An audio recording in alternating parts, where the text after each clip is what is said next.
আমাদের মাঝে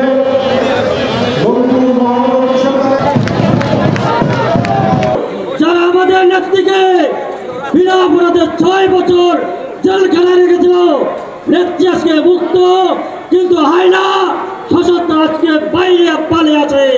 আমরা এই সরকারের আবেদন জানাবো, সেই সন্ত্রাসী নেত্রীকে, সেই হত্যাকারী নেত্রীকে, এই শেখ হাসিনাকে বিদেশ থেকে বাংলাদেশে এনে বাংলাদেশের মাটিতে বিচার করতে হবে।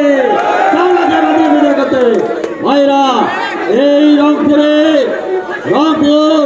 এক সময় রংপুর যেভাবে ছিল, রংপুরে এই হাসিনা তার শ্বশুর বাড়ির দোহাই দিয়ে ভোট চেয়েছিল।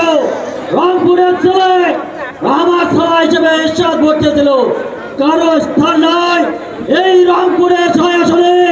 আগামী দিনে হবে তাহলে স্টেশন ঘাটিতে পরিণত করতে হবে।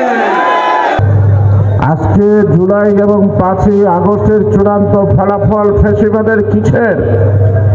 17 বছরের জন আকাঙ্ক্ষা, ভোটের অধিকার, সুষ্ঠু অবাধ এবং একটি নিরপেক্ষ নির্বাচন। তারপরে যোগ দিল শেষ পর্যায়ে কোথায়? ছাত্রদের বৈষম্য বিরোধী আন্দোলন।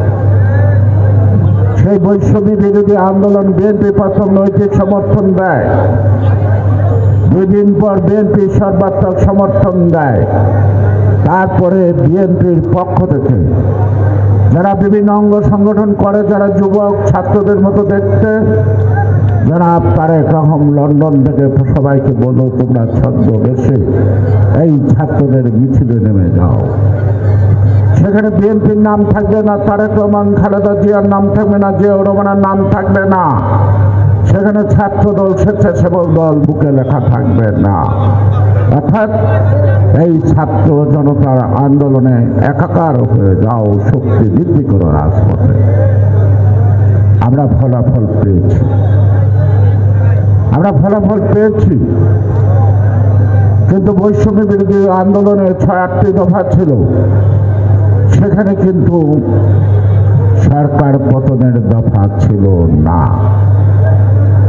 এই ছাত্ররা যারা নতুন দল করছে, সেদিন আপনারা পরিবেশনে দেখেছেন, এদেরকে ডিবি অফিসে আটকে রাখে গান পয়েন্টে আন্দোলন প্রত্যাহার ঘোষণা দিতে বাধ্য করেছিল।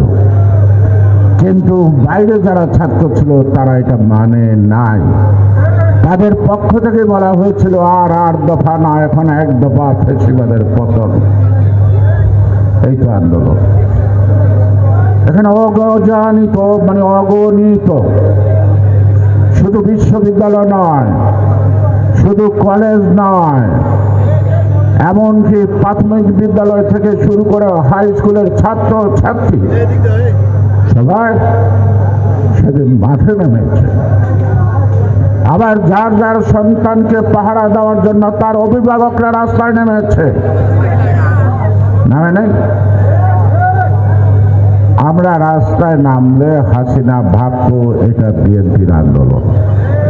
তাহলে ছাত্রদের আন্দোলনটা বৈষম্য বিরোধী আন্দোলনটা তারা অন্যভাবে দমন করার চেষ্টা করত। সেই কারণে আমরা চেনা মুখগুলি রাস্তায় নামতে পারি নাই। কিন্তু অচেনা মুখগুলিকে রাস্তায় নামানোর দায়িত্ব সেদিন তারেক রহমানের সাথে আমরা পালন করেছি। অর্থাৎ একটা ফ্যাসিবাদের বিরুদ্ধে যত কৌশল লাগে, সেই কৌশলের মধ্য দিয়ে আমরা করেছি। আমরা স্বীকার করি, বৈষম্য বিরোধী ছাত্রদের ব্যানারের অধীনে আমরা আন্দোলন করে ফ্যাসিবাদের পতন ঘটিয়েছি। তারা সামনের ভাগে ছিল, তাদেরকে আমরা চিরদিন স্মরণ রাখবো এবং তাদেরকে সম্মানতে স্মরণ রাখবো। যারা রক্ত দিয়েছে তারা কোনো দলের নয়, তারা জনগণের পক্ষে রক্ত দিয়েছে, তারা গণতন্ত্রের পক্ষে রক্ত দিয়েছে, তারা আইনের শাসনের জন্য, ন্যায় বিচারের জন্য রক্ত দিয়েছে। সুতরাং শহীদ বাংলাদেশের জনগণের হৃদয়ের একটা শ্রদ্ধার জায়গা দখল করেছে। শহীদদেরকে দলীয় নেতা কর্মী বানাবেন না, তারা সকলের ঊর্ধ্বে। তাই তাদের আত্মার মাগফিরাত কামনা করি। শোক সন্তপ্ত পরিবারকে সমবেদনা ছাড়া সান্ত্বনা দেওয়ার কোনো ভাষা নাই। যারা এখনো অপেক্ষা করছে সেই গুম হওয়া পরিবারগুলি, তাদের বাবা বা ভাই বোন কবে ফেরত আসবে জানি না। তাই বিএনপির পক্ষ থেকে আমাদের প্রতিশ্রুতি আজকের এই দিনেই দিতে হবে।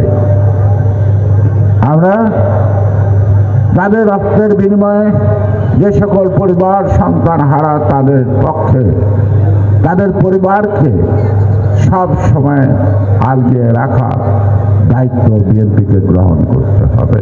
আমরা সেটা গ্রহণ করব।